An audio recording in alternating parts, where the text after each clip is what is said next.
ஒரு நாளுக்கு அன்னளவாக $2 பில்லியன்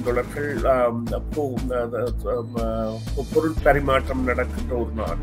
எனவே கனடா தான் இதில் பாதிக்கப்பட போகின்ற நாடு. ஆனால் கனடாவுடனான உறவுகளை இவர்கள் எள்ளி நகையாடி சாதாரணமாக விட்டுவிட முடியாது என்றால் அமெரிக்கா அந்த க்ரூட் ஆயில் எனப்படுகின்ற மசகு எண்ணெயை அதிகம் கொள்வனவு செய்கின்ற நாடாகவோ அல்லது தனது பலத்த தேவைகளுக்காக நம்பி இருக்கின்ற நாடாகவோ இருக்கின்றது கனடா. அதே போல கனடா கூட தனது உணவு தேவைகளின் பெரும்பங்கு போன்றவற்றிற்கு நம்பி இருக்கின்ற நாடாக இருக்கின்றது. எனவே இவர் தான் விரும்பியவாறு செய்வதாக கூறுகின்ற விடயங்கள் எல்லாம் 1, 2 மிக முக்கியமாக நாங்கள் கவனிக்க வேண்டியவை. ஒன்று, இந்த டாரிஃப் எனப்படுகின்ற பொருட்களை கொள்வனவு செய்கின்ற அமெரிக்க நிறுவனங்கள் செலுத்த வேண்டிய மேலதிக வரிகள் மற்றும் இந்த குடிவரவாளர்கள் விவகாரத்தில் கொண்டு வரப்போகின்ற தடைகள் மற்றும் அங்கே இருக்கின்ற குடிவரவாளர்களை அனுப்ப போகின்ற விடயம். இந்த 3 விடயமுமே கனடாவை பொறுத்தவரையில் மிகவும் பாதிப்பு ஏற்படுத்தக்கூடிய விடயமாக இருக்கும். எனவே இவருடைய நிர்வாகம் வந்த பிறகு பேச்சுவார்த்தைகள் என்பன இடம்பெறுவதற்குரிய சாத்தியக்கூறுகளைத்தான் எதிர்பார்த்து நிற்பதாக நாங்கள் கருதலாம். ஆனால் இந்த ஆரம்ப சந்திப்பு என்பதே ஒரு பச்சை கொடி காட்டக்கூடிய அல்லது ஒரு திருப்தி கொள்ளக்கூடிய சந்திப்பாக அமையவில்லை என்ற கருத்துக்கள் தானே முன்வைக்கப்படுகின்றன. ஆகவே பதவி ஏற்க முன்னரே ஒரு சுமூகமான நிலைக்கு செல்வதற்கான ஒரு எத்தனிப்பு என்பது அங்கே ஒரு தடையை ஏற்படுத்திய ஒன்றாக பார்க்கலாம் அல்லவா? பல விடயங்கள் இருக்கின்றன. இது ஒரு எள்ளி நகையாடக்கூடிய ஒரு கருத்தாகத்தான் நாங்கள் எடுக்க வேண்டும் என்றால் கனடாவுக்கும் அமெரிக்காவுக்கும் இடையிலான அரசியல் மற்றும் கலாச்சார வேறுபாடுகள் இருக்கின்றன மற்றும் இந்த சட்டத்திட்ட மற்றும் இந்த அரசியலமைப்பு போன்றவை இருக்கின்றன. மற்றது பொதுமக்களின் அபிப்பிராயம் என்பது புறப்படாத ஒரு விடயமாக இது ஒரு 10ஆம் பசலித்தனமாக கூறப்படுகின்ற கருத்தாக இருக்கின்றது. அத்தோடு வியாபாரம் என்பது இருவழி போக்குவரத்திற்கும் பயன்படுத்தப்பட்ட ஒரு நிலை என்பது இருந்திருக்கின்றது. இந்த பொருளாதார பிரச்சனை மற்றும் வரி விதிப்பின் காரணமாக சில வேளைகளில் அது ஒரு வழி போக்குவரத்துக்கு மட்டும் பயன்படுத்தக்கூடிய வாய்ப்புகள் ஏற்படுகின்ற பொழுது அதனால் தொழில்துறை பாதிக்கக்கூடிய வாய்ப்புகள் இருப்பதாக சொல்லப்படுகிறது. நான் 21 வயதான போது என்னுடைய பாட்டி எனக்கு இதை கொடுத்தார்கள். ஒரு சில மாதங்களுக்கு பின்பு என்னுடைய பாட்டி மரித்து போனார்கள். மனமுடைந்து போன எனக்கு என்ன செய்வதென்றே தெரியவில்லை. என்னுடைய கடினமான நேரம் அது. மனதுக்கு நெருங்கியவர்களின் இழப்புகள் தாங்க முடியாதவை. மீண்டும் அவர்களை கொண்டு வர முடியாது என்பது எங்களுக்கு தெரியும். ஆனால் அவர்களுக்கான இறுதி மரியாதையை, இறுதி கிரியைகள் அனைத்தையும் ஓரிடமாய் லோட்டஸ் ஃபியூனரல் ஹோமில் செய்ய எம்மால் நிச்சயம் உதவ முடியும். உங்களுக்கு கை கொடுக்க என்னை அழையுங்கள். Lotus funeral home.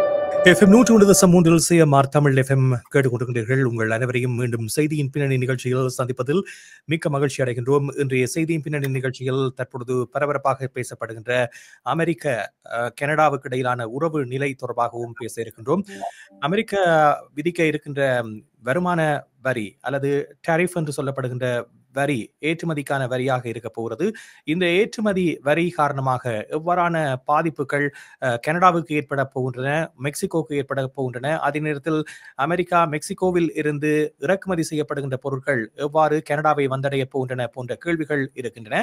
இதே நேரத்தில் நேற்றைய தினம் ஊடகம் ஒன்றுக்கு பேட்டி அளித்திருக்கின்ற அமெரிக்க ஜனாதிபதியாக பதவி ஏற்க இருக்கின்ற டொனால்ட் ட்ரம்ப் அவர்கள் இந்த பிரச்சனைகளுக்கு தீர்வு என்று பார்க்கின்ற பொழுது கனடா அமெரிக்காவினுடைய இன்னும் ஒரு மாநிலமாக இணைந்து கொள்வதுதான் பொருத்தமானது என்ற ரீதியில் தன்னுடைய கருத்தை தெரிவித்திருக்கின்றார். இது என்ன மனோபாவத்தில், என்ன அடிப்படையில் இந்த கருத்து என்பது முன்வைக்கப்பட்டிருக்கின்றது? இதுவும் கடந்து போகும் என்று இதனை விட்டுவிடுவதா அல்லது தொடர்ந்து இது பற்றி சிந்திக்க வேண்டியவர்களாக கெனடியர்கள் இருக்கின்றார்களா என்ற கேள்வியெல்லாம் எழுப்பப்படுகின்றது. குறிப்பாக எப்பொழுதுமே பார்க்கின்ற பொழுது அமெரிக்காவுக்கும் கனடாவுக்கும் இடையிலான உறவு நிலை என்பது ஒரு சுமூகமான உறவாகத்தான் இருக்கின்றது. அமெரிக்கா எடுக்கின்ற நடவடிக்கைகளுக்கு ஒத்திசைவாக செல்லக்கூடிய ஒரு நாடாக கனடா இருந்து வந்திருக்கின்றது. இப்பொழுதும் பிரதமர் ஜஸ்டின் ட்ரூடோவினுடைய நடவடிக்கைகள் அவ்வாறுதான் இருக்கின்றது என்ற ஒரு விமர்சனம் முன்வைக்கப்படுகின்றது. இது இனிவரும் காலங்களில் தேவையான ஒன்றாக இருக்கிறதா என்ற ஒரு கேள்வியையும் ஏற்படுத்துகிறது.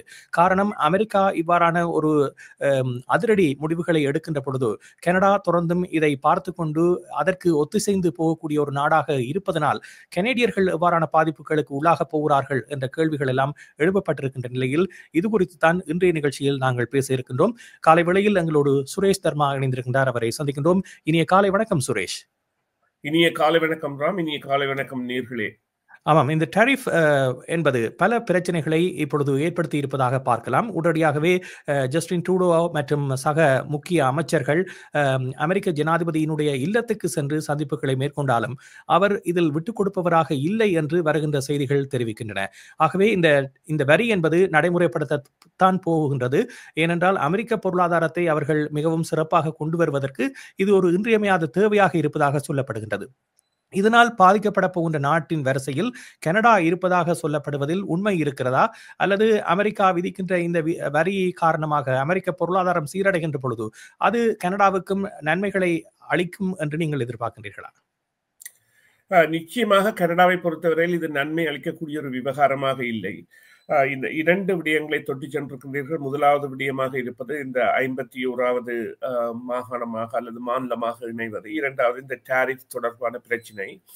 இந்த நிச்சயமாக இது கனடாவை பொறுத்தவரையில் ஒரு சாதகமான முடிவாக இருக்க முடியாது. கனடாவை பொறுத்தவரையில் இது பலத்த அந்த வியாபாரங்களிடையே பலத்த வீழ்ச்சியை கூட ஏற்படுத்தக்கூடிய தன்மையை கொண்டிருக்கின்றது. ஒரு நாளுக்கு அன்னளவாக $2 பில்லியன் பொருள் பரிமாற்றம் நடக்கின்ற ஒரு நாடு. அதைவிட அமெரிக்காவுடன் நீண்ட எல்லையை கொண்ட நாடு. அத்தோடு வாகன உதிரி பாகங்கள் பெரிய அளவில் அமெரிக்காவிற்கு சென்றடைகின்ற நாடு, அல்லது உற்பத்தி செய்து இந்த வாகன உற்பத்திக்கான உதவிகளை செய்கின்ற நாடு என்ற பல இத்தியாதிகளை கொண்டிருக்கின்றது. இந்த நிலையில் இந்த கனடாவிற்கும் அமெரிக்காவிற்கும் இடையிலான அந்த டாலர் வித்தியாசம் என்பது இப்பொழுது மேனிய நாடுகளை எடுத்து பார்க்கும் பொழுது சிறிய அளவிலாக இருக்கும் பொழுது, சைனாவை எடுத்து பார்த்தாலோ அல்லது மெக்சிகோ பேசோ அவர்களுடைய நாணயத்தை எடுத்து பார்த்தாலும், அப்பொழுது கனடாவில் ஒரு பொருள் தயாரிப்புக்கு $10 முடிகின்றது என்றால் அதற்கு 25% விதிப்பு விடுக்கப்படுமாக இருந்தால் அது அங்கே அமெரிக்காவில் சாத்தியமாகக்கூடிய விடயம் அந்த பொருளை அங்கே உற்பத்தி செய்வது. ஆனால் மெக்சிகோ, சீனா போன்ற நாடுகளில் அவ்வாறான வரிகள் விதிக்கப்படுகின்ற பொழுது அது சாத்தியமா என்றால் இல்லை. ஏனென்றால் சைனாவில் இப்பொழுது ஒரு பொருள் $10 செய்து இங்கே அந்த பொருள் $20 விற்கப்படுகின்றது அல்லது $30 விற்கப்படுகின்றது என்றால் அதே பொருளை உற்பத்தி செய்வதற்கு இங்கே $30 அளவில் அந்த ஓவர்ஹெட் அல்லது மேன் பவர் என்கின்ற அந்த செலவுகள் இருக்கும். அந்த செலவு அந்த பொருளின் விலையை உயர்த்தும். எனவே அது அமெரிக்கர்களுக்கு பாதிப்பாக அமையும். எனவே கனடா தான் இதில் பாதிக்கப்பட போகின்ற நாடு. ஆனால் கனடாவுடனான உறவுகளை இவர்கள் எள்ளி நகையாடி சாதாரணமாக விட்டுவிட முடியாது என்றால் அமெரிக்கா அந்த க்ரூட் ஆயில் எனப்படுகின்ற மசகு எண்ணெயை அதிகம் கொள்வனவு செய்கின்ற நாடாகவோ அல்லது தனது பலத்த தேவைகளுக்காக நம்பி இருக்கின்ற நாடாகவோ இருக்கின்றது கனடா. அதே போல கனடா கூட தனது உணவு தேவைகளின் பெரும் பங்கு போன்றவற்றிற்கு நம்பி இருக்கின்ற நாடாக இருக்கின்றது. எனவே இவர் இவ்வாறான ஒரு முயற்சியை முன்னெடுக்கும் பொழுது அது நிச்சயமாக ஒரு மக்கள் மத்தியில் ஒரு பெரிய கிளேச்சத்தை ஏற்படுத்தும். அத்தோடு பொருளாதார ரீதியில் தாக்கங்களை ஏற்படுத்தக்கூடிய சாத்தியக்கூறுகள் ஏற்கனவே அறியப்பட்டுவிட்டன. இவர் தான் விரும்பியவாறு செய்வதாக கூறுகின்ற விடயங்களில் 1-2 மிக முக்கியமாக நாங்கள் கவனிக்க வேண்டியவை. ஒன்று, இந்த டாரிஃப் எனப்படுகின்ற பொருட்களை கொள்வனவு செய்கின்ற அமெரிக்க நிறுவனங்கள் செலுத்த வேண்டிய மேலதிக வரிகள், மற்றும் இந்த குடிவரவாளர்கள் விவகாரத்தில் கொண்டு வரப்போகின்ற தடைகள், மற்றும் அங்கே இருக்கின்ற குடிவரவாளர்களை அனுப்ப போகின்ற விடயம். இந்த 3 விடயமுமே கனடாவை பொறுத்தவரையில் மிகவும் பாதிப்பை ஏற்படுத்தக்கூடிய விடயமாக இருக்கும். எனவே இவருடைய நிர்வாகம் வந்த பிறகு பேச்சுவார்த்தைகள் என்பன இடம்பெறுவதற்குரிய சாத்தியக்கூறுகளைத்தான் எதிர்பார்த்து நிற்பதாக நாங்கள் கருதலாம். ஆனால் இந்த ஆரம்ப சந்திப்பு என்பதே ஒரு பச்சை கொடி காட்டக்கூடிய அல்லது ஒரு திருப்தி கொள்ளக்கூடிய சந்திப்பாக அமையவில்லை என்ற கருத்துக்கள் தானே முன்வைக்கப்படுகின்றன. ஆகவே பதவி ஏற்க முன்னரே ஒரு சுமூகமான நிலைக்கு செல்வதற்கான ஒரு எத்தனிப்பு என்பது அங்கே ஒரு தடையை ஏற்படுத்திய ஒன்றாக பார்க்கலாம் அல்லவா? இல்லை, அவருடைய உங்களுக்கு டொனால்ட் ட்ரம்ப் என்பவர் யார் என்பது தெரிய வேண்டும். தான் விரும்பியவற்றை கலைப்பவராகவும் அல்லது தான் விரும்பியவற்றை நடைமுறைப்படுத்த நிற்பவராகவும் இருப்பவர். இதற்கு கோவிட் கால உதாரணங்களே மிகவும் முக்கியமானவை. கோவிட் தொற்று நோயால் அதிக உயிரிழப்பை கொண்ட நாடு அமெரிக்கா.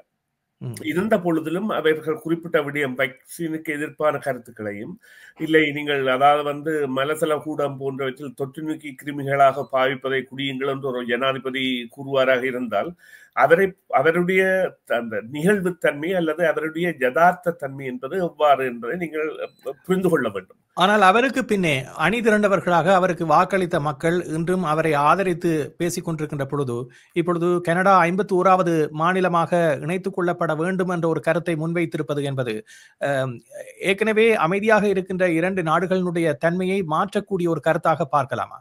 இல்லை, அது நிச்சயமாக தான். இது உங்களுடைய 2வது பகுதி கேள்வியாக இருந்தது. அதில் பல விடயங்கள் இருக்கின்றன. இது ஒரு எள்ளி நகையாடக்கூடிய ஒரு கருத்தாகத்தான் நாங்கள் எடுக்க வேண்டும் என்றால், கனடாவுக்கும் அமெரிக்காவுக்கும் இடையிலான இந்த அரசியல் மற்றும் கலாச்சார வேறுபாடுகள் இருக்கின்றன.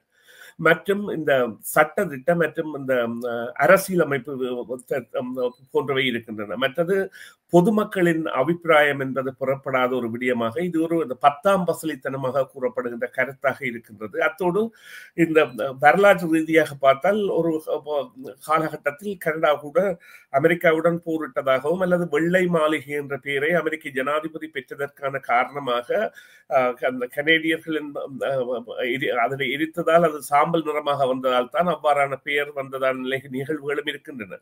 அத்தோடு இந்த அதாவது மைய பூமி பந்தில் கனடா கொண்டிருக்கின்ற ஆதிக்கம் மற்றும் அலாஸ்கா பகுதிகள் மற்றும் வட துருவம் போன்றவற்றில் அதனுடைய செயற்பாடு போன்றவை எல்லாம் நிச்சயமாக தனித்தன்மை வாய்ந்தவை.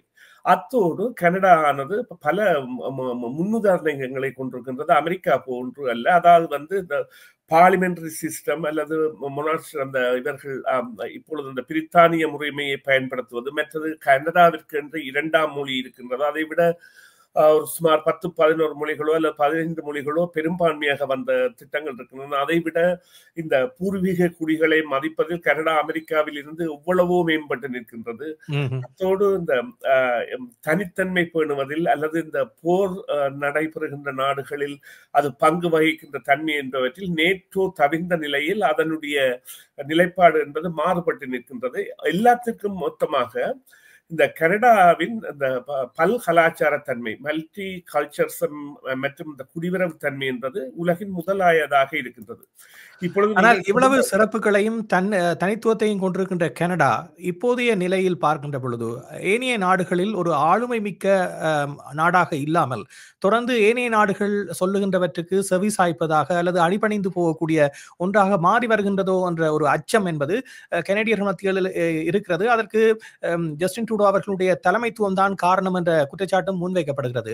இதை பற்றி உங்களுடைய கருத்து என்ன? காரணம் என்னவென்றால் இந்தியா கனடாவிடையே ஏற்பட்ட முருகல் நிலையில் கூட கனடா தோற்றுவிட்டதாக பலர் கூறுகிறார்கள். அதே போன்று இப்பொழுது அமெரிக்க ஜனாதிபதியாக பொறுப்பேற்க உள்ள டொனால்ட் ட்ரம்ப் அவர்கள் பிரிக்ஸ் நாடுகளுக்கும் ஒரு அச்சுறுத்தலை விடுத்திருக்கின்றார். தங்களுடைய நாணயத்தை பயன்படுத்தாது விட்டால் அவர்களுக்கு 100% வரியை தான் அமுல்படுத்துவேன் என்ற ஒரு விடயத்தை அவர் ஆணித்தரமாக குறிப்பிட்டிருக்கின்றார். இவை ஒரு அச்சுறுத்தும் பாணியில் மேற்கொள்ளப்படுகின்ற நடவடிக்கைகளுக்கு தொடர்ந்தும் அவர்கள் செவிசாய்க்கக்கூடியவர்களாக பதிலளிக்கின்ற பொழுது அவர்கள் இந்த விடயங்களை நடைமுறைப்படுத்துகின்ற பொழுது அதனால் ஏற்படக்கூடிய விளைவுகளுக்கு யார் பொறுப்பு கூறப் போகிறார்கள்? அல்லது தொடர்ந்தும் கனடா இவ்வாறான நிலையை அமெரிக்காவோடு அனுசரித்து போக வேண்டும் என்று நினைக்கின்ற பொழுது ஏற்படக்கூடிய விளைவுகள் எப்படி இருக்கும்? அல்லது கனடா ஒரு தனித்துவமான நாடாக இயங்குவதற்கு ஏற்றுமதிகளை வேறு நாடுகளுக்கு விஸ்தரிக்கக்கூடிய வாய்ப்புகளை ஏன் தேடக்கூடாது என்ற கேள்விகளும் முன்வைக்கப்படுகின்றன. இதற்கு உங்களுடைய பதில் என்ன?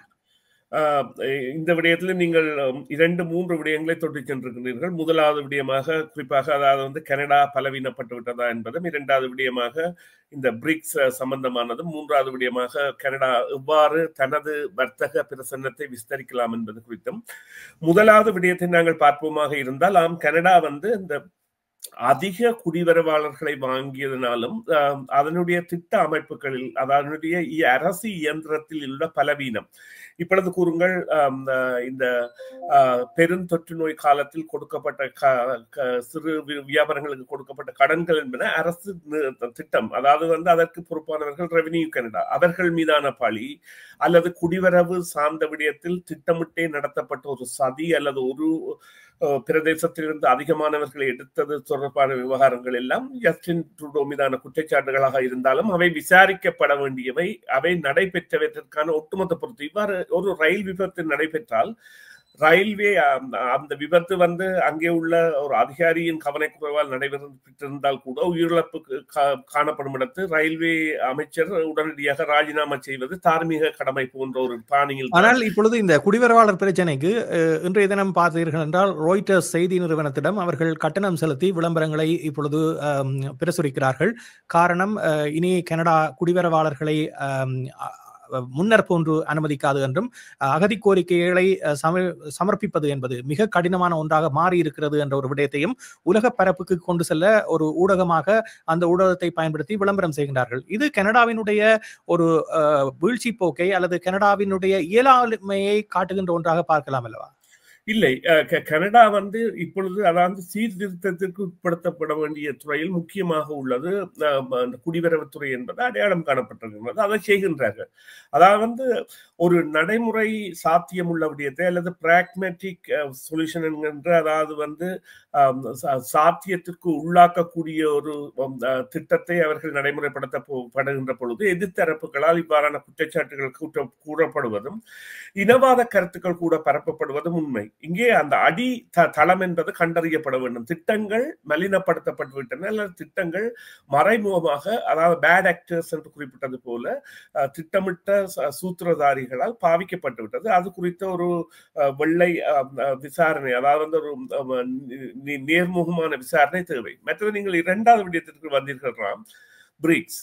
இது கனடாவிற்கு ஆதரவான ஒரு செயற்பாடு. இப்பொழுது நீங்கள் பார்த்தீர்களானால் டொனால்ட் ட்ரம்ப் அவர்கள் செய்கின்ற வேலை என்னவென்றால், இந்தியாவை மாத்திரமல்ல, பிரிக்ஸ் அமைப்புடன் இணைகின்ற நாடுகள் 28, 29 பெரிய நாடுகள் எல்லாம் அங்கத்துவத்திற்கு பார்த்து கொண்டிருப்பதாகவும் சுமார் 14 நாடுகள் எனவே இணைந்து விட்டதாகவும் அவை பணத்தால் திளைத்தவையாகவும் இருக்கின்றன.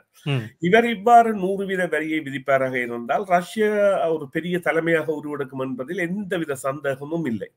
பிரிக்ஸில், அதாவது பிரிக்ஸை உருவாக்கிய நாடுகளில் ரஷ்யாவும் ஒன்று. பிரேசில், ரஷ்யா, இந்தியா, இன்னும் 2 நாடுகள், சைனா, மற்ற நாடு உடனடியாக வரவில்லை. இந்த நாடுகள் உருவாக்கியதால் இந்த நாடுகள் அனைத்துமே இந்தியா நேரடியாக தனது அபிலாசை சார்ந்த அல்லது நலன் சார்ந்த தரப்பாக ரஷ்யாவுடன் இணைவதற்கு ட்ரம்ப் தள்ளுகின்றார். அவ்வாறு இந்தியாவை தள்ளுகின்றது போல இப்போது பிரேசில் பிரதமர் கூட அந்த விடயத்தில் கருத்து தெரிவித்திருக்கின்றார். என்னவென்று சொன்னால், நிச்சயமாக இந்த அமெரிக்கா இவ்வாறு கருத்தை தெரிவித்ததை தான் பலத்த கண்டனத்துக்கு உள்ளாக்குவதாகவும் இது உலகின் போக்கை மாற்றக்கூடியதாகவும் இருக்கும் என்று. மற்றவர்கள் மௌனமாக சிரித்துக் கொண்டிருப்பார்கள் என்றால் இது வந்து ஒரு குழந்தை கதைக்கின்ற கதை போலதான் இவருடைய கதை இருக்கின்றது. எல்லாரும் நீங்கள் விட்டுட்டு வாங்க அல்லது நாங்கள் 100% வரைய என்றால் இவர்களுக்குரிய பாதகத்தன்மையை அவர் அறியவில்லை. மற்ற விடயமாக நீங்கள் கேட்ட விடயம், கனடா ஏன் மற்ற நாடுகளுடன் வர்த்தக உறவுகளை கொண்டிருக்க கூடாது அல்லது விஸ்தரிக்க கூடாது என்று. கனடா விஸ்தரிக்கக்கூடிய சூழ்நிலை வரும். கனடாவே இந்த கடற்போக்குவரத்தின் பிரதான நாயகனாக வரக்கூடிய சாத்தியக்கூடு கூட இருக்கின்றது. அது உண்மையிலேயே அதனுடைய பாதைகள் என்பன தற்பொழுது பயணப்படுத்தக்கூடியவையாக மாற்றம் பெற்று வருவதால் கனடா இந்த கடல் வணிக பிரிவத்தில் இப்பொழுது குறிப்பாக ஒரு விடயத்தை பார்த்தீர்களானால் உலகின் பொருளாதார போக்குவரத்தில் 80% கடல் மூலமே நடைபெறுகின்றன. அவ்வாறாக நடைபெறுகின்ற போக்குவரத்துகளில் கதாநாயகனாக கனடா வருவதற்கான சாத்தியக்கூறுகள் இருக்கின்றன. ஆனால் அதற்குரிய திட்டமிடுதல்கள், பணிகளை விஸ்தரித்தல் போன்றனவை எல்லாம் செய்யப்பட வேண்டியிருக்கிறது. கனடா அதை பற்றி யோசிக்கும் என்று சொன்னால் அவர்களுடைய தேவைகள் என்பன இப்பொழுது மாற்றம் பெறுகின்றன. இவ்வாறு அமெரிக்கா தனது முகத்தை மாற்றமாக இருந்தால் மாற்றம் பெறும். ஆனால் அமெரிக்காவால் ஒட்டுமொத்தமாக மாற்ற முடியுமா என்றால் என்னை பொறுத்தவரையில் எவ்வாறு டொனால்ட் ட்ரம்ப் தனது காலத்தில் மதில் ஒன்றை கட்டுவதற்காக முயற்சித்து இன்னும் பல குடிவரவாளர்கள் வருவதற்கான வழியை வகுத்தாரோ அதே போன்றது ஒரு நிலை ஏற்படும். அதே போல ஒரு சந்தேகம், ஈலோன் மாஸ்க் ஒரு அரசாங்கத்தை கட்டுப்பாட்டிற்குள் அல்லது ஒரு உலகின் முதலாய நாட்டை தனது கட்டுப்பாட்டிற்குள் கொண்டு வருகின்ற அனைத்து செயற்பாடுகளையும் செய்து வருகின்றார். அதாவது ஒரு முதலாளராக இருந்து கொண்டு அல்லது சேவை வழங்குனராக இருந்து கொண்டு அமெரிக்க அரசாங்கத்திற்கான சேவை வழங்குனராக இருந்து கொண்டே இப்பொழுது பார்த்தீர்களானால் பென்டகன் அல்லது நாசா போன்றவற்றின் அந்த விண்வெளி திட்டங்கள் அல்லது செய்மதி திட்டங்கள் அல்லது தொலைத்தொடர்பு திட்டங்கள் போன்றவற்றை எல்லாம் முழுமையாக கைப்படுத்திய ஒரு நிறுவனமாக ஈலோன் மாஸ்க் அவர்களின் நிறுவனம் வந்துவிட்டது. அந்த நிலையில் அவரே ஒரு தீர்மானம் எடுப்பவராக உள்ளிருந்து தனக்கு ஆதரவான ஒரு வழிவகையை ஏற்படுத்த முயல்கின்ற பொழுது டொனால்ட் ட்ரம்புடனே அவர் ஒரு நாள் முரண்படுவார் என்று நாங்கள் நம்பலாம், அல்லது டொனால்ட் ட்ரம்பே அவரை புறம் தள்ளலாம் என்று நாங்கள் நம்பலாம் என்று சொன்னால் இது அமெரிக்காவையே ஆபத்தில் கொண்டு சேர்க்கின்ற ஒரு நடவடிக்கைக்காக அல்லது நடவடிக்கையாக நாங்கள் பார்க்க வேண்டியிருக்கின்றது. எனவே காலப்போக்கில் சில மாற்றங்கள் ஏற்பட்டாலும் இந்த டாரிஃப் அதாவது இந்த கனடாவிற்கான டாரிஃப் விடயத்தில் அதாவது போகின்ற பொருட்களுக்கு அங்கே அமெரிக்க நுகர்வோர்கள் அதிக பிரமாணம் செலுத்த வேண்டும் என்கின்ற விவகாரத்தில் நிச்சயமாக பாதிப்பை பெறப்போகின்ற தரப்பாக ஒரு சிறிய காலத்துக்கு தன்னும் நாங்கள் இருப்போம் என்பது உதாரணம் இந்த ட்ரக் போக்குவரத்து, பெரும் தெரு வாகனங்கள் அல்லது பெரும் பொருள் கொள்வனவு வாகனங்களின் போக்குவரத்துகள் மற்றும் இந்த வாகனங்களுக்கான உதிரிப்பாகங்கள் வாகன உதிரிப்பாகங்களின் தயாரிப்பில் அல்லது அவற்றை மேம்படுத்தும் செயற்பாடுகளில் தான் கனடா அதிக அளவில் இந்த வர்த்தகத்தில் ஈடுபடுகின்றது.